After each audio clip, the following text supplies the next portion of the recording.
Assalamualaikum warahmatullahi wabarakatuh. A'udzu billahi minasyaitonir rajim. Bismillahirrahmanirrahim. Alhamdulillahi rabbil alamin. Allahumma sholli ala sayyidina Muhammad wa ala alihi washabihi ajmain, amma ba'du.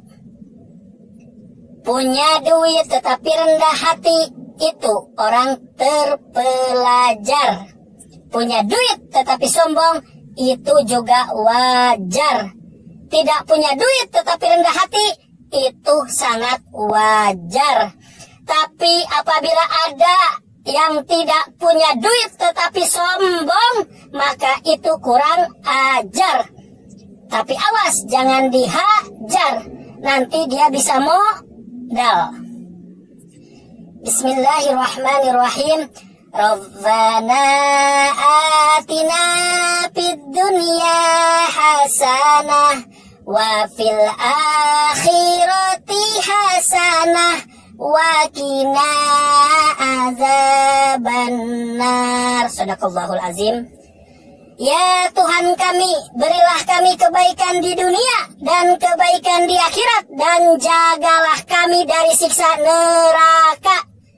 Quran Surat Al-Baqarah ayat 201. Yang menjadi pertanyaan adalah bagaimana supaya kita terhindar dari siksa neraka. Diriwayatkan oleh Imam Ahmad dalam kitab Musnadnya 7 halaman 53. Hurrama alannar kulu hayyanin layanin sahlin qaribin minan nas. Diharamkan atas api neraka setiap orang yang rendah hati, lemah lembut, mudah, serta dekat dengan manusia. Hadis riwayat Ahmad.